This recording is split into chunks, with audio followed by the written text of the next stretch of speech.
There's been a clamor for the creation of more development commissions in zones or regions where they do not exist. The latest is from the Southeast, for which a bill to establish the Southeast Development Commission to manage infrastructural development is currently before the National Assembly. And joining us now to discuss the essence of the Southeast Development Commission bill is a hospitality and media consultant, Mr. Chibikem Diala. Mr. Diala, thank you for joining us on the program. Good afternoon. Thank you for having me. You're very welcome. Now, this bill comes about 53 years after the Civil War. And part of the core values defining the bill is that it seeks to address the infrastructural damages suffered by the Southeast as a result of the Civil War. Perhaps you'd like to highlight for us some of those damages that remain from the Nigerian Civil War, that remain in the Southeast. Yeah, thank you so much. The Civil War was a memory that nobody wants to really talk about, but it was real. More like the genocide that happened in Rwanda, where millions of people were killed. In the Southeast, we lost a lot of our people. So one of the greatest damages we experienced was a psychological damage. The damage to our psyche, to our people, our fathers who were forced into the war, the children who died of kwashiorkor. There was so much of health damages to the people, the mental questioning of who we are.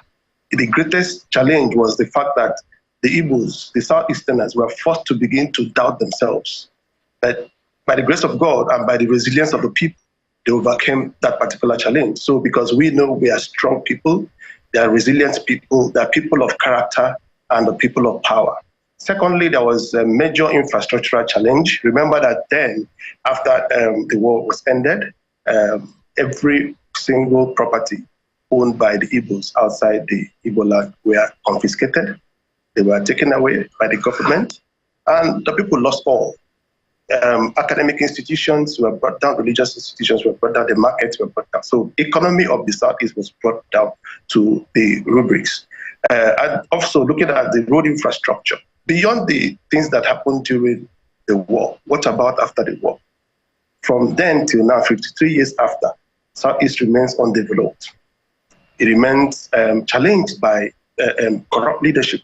It remains challenged by a lack of focus on those sectors, educational sectors, the economic sectors, road infrastructure, hospital infrastructure, that should be able to deal with what the people really want to be able to take care. So I think that we have suffered a lot, and it's high time that this Development Commission bill comes into place.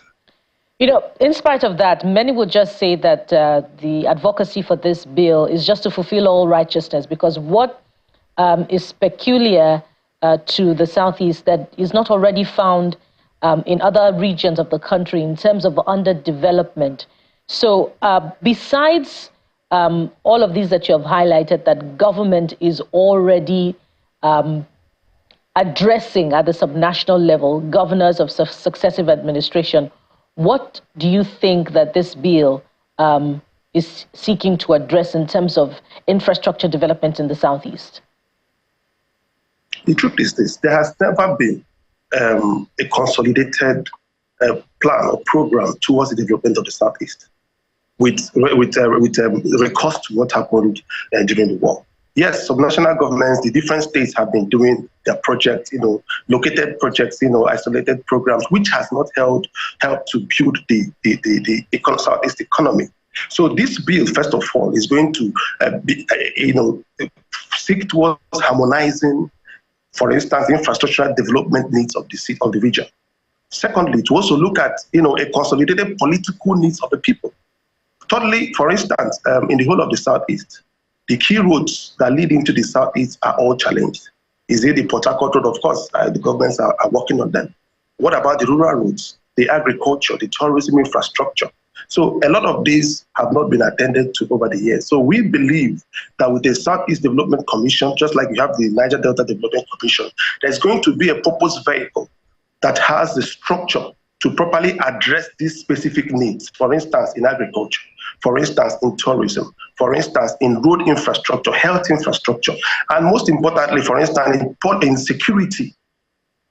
You can see what has happened to the region in the last 4 or 5 years or more.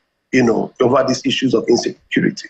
Because what is the major reason for this security? The major reason for the uprising in the Southeast is because of the people want to, there's inclusion. There's no inclusion in leadership.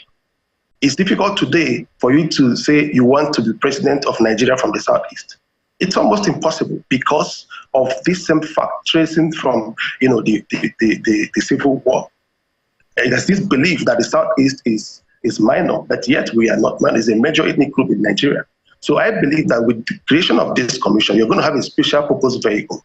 And if it's championed properly, I bet you most of these challenges that the Southeasterners are complaining about will be a thing of the past. For instance, there will be proper health infrastructure that should be able to address challenges from the primary to the tertiary, health challenges that people experience. There will be also proper road infrastructure that leads to the farms. There will be security. Strong, because when you have infrastructure, when you have agriculture, industrial agriculture working, majority of these young people will find jobs to do. There will be no basis for people to come together to fight the system because you are seeing the system is working. So I believe, in all sincerity, the Development Commission is going to do a lot for the Southeast region. We'd like to thank you very much, Mr. Chibuikem Diala, for your time. There are more questions, but we must manage our time now. We hope for a more opportunity in the future to expand this ongoing conversation. By the way, thank you very much, Mr. Chibuikem Diala, a hospitality and media consultant. Thank you.